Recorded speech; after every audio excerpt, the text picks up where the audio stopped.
എല്ലാവർക്കും പുതിയൊരു വീഡിയോയിലേക്ക് സ്വാഗതം. ഇന്നത്തെ നമ്മുടെ വീഡിയോ നല്ല കിടിലൊരു ചമ്മന്തിയാണ്. ചോറിൻ്റെ കൂടെയും പുഴുക്കുകളുടെ കൂടെയൊക്കെ കഴിക്കാൻ പറ്റിയ ബെസ്റ്റ് ഉള്ളി ചമ്മന്തി. അപ്പോൾ അതെങ്ങനെയാണ് തയ്യാറാക്കുന്നത് നോക്കിയാലോ. പറഞ്ഞതുപോലെ നമുക്കിതിന് ആദ്യം കൊച്ചുള്ളിയാണ് വേണ്ടത്. ഒരു 25ഓളം കൊച്ചുള്ളി വൃത്തിയാക്കി എടുത്തിട്ടുണ്ട്. ഇനി അതൊന്ന് കഴുകിയെടുക്കാം.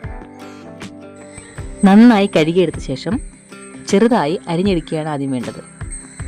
ഇതുപോലെ ചെറുതായി അരിഞ്ഞെടുത്തിട്ടുണ്ട്. ഇനി ഒരു പാൻ അടുപ്പിൽ വെച്ച് ചൂടാകുമ്പോൾ 2 ടേബിൾ സ്പൂൺ എണ്ണ ഒഴിച്ച് കൊടുക്കുന്നുണ്ട്. ചൂടായ എണ്ണയിലേക്ക് അരിഞ്ഞു വെച്ച കൊച്ചുള്ളി ഇട്ട് കൊടുക്കാം. ഉള്ളി പെട്ടെന്ന് വഴണ്ട് വരാൻ വേണ്ടിയിട്ട് 1/2 ടീസ്പൂൺ ഉപ്പ് കൂടി ചേർത്ത് കൊടുക്കാം. ശേഷം ഉള്ളി നന്നായിട്ട് ഇളക്കി കൊടുക്കാം. തീ ഒരു മീഡിയം ഫ്ലെയിമിൽ ഇട്ട ശേഷം ഒരു 2 മിനിറ്റോളം നന്നായി വഴറ്റിയെടുക്കണം.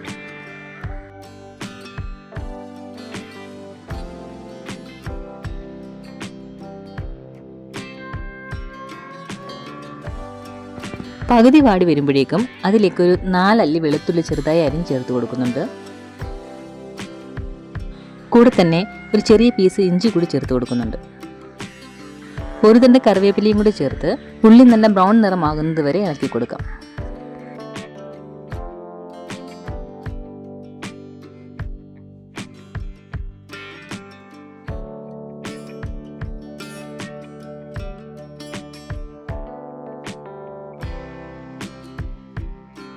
ഇനി ഇതിലേക്ക് ചേർക്കുന്നത് വാളംപുളിയാണ്. ഒരു ചെറിയ നെല്ലിക്കയുടെ വലുപ്പത്തിൽ ഇതിലേക്ക് ചേർത്ത് കൊടുക്കാം. കൂടെ തന്നെ ഒരു ചെറിയ പീസ് ശർക്കര കൂടി ചേർത്ത് കൊടുക്കാം.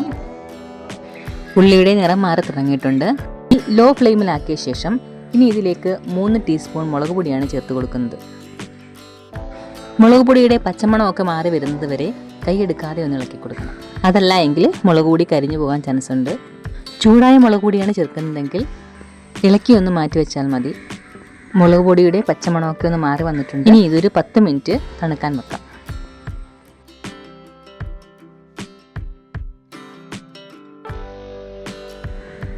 അതിനുശേഷം മിക്സിയുടെ ജാറിലേക്ക് ഇട്ട് കൊടുക്കുന്നുണ്ട്. കൂടെ ഒരു സ്പൂൺ വെളിച്ചെണ്ണയും കൂടി ഒഴിച്ചു കൊടുക്കണം. ശേഷം ഒന്ന് അരച്ചെടുക്കാം.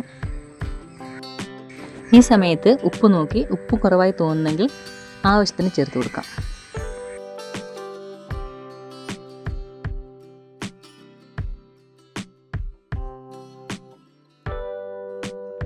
അങ്ങനെ നമ്മുടെ ഉള്ളിച്ചമ്മന്തി റെഡി ആയിട്ടുണ്ട്.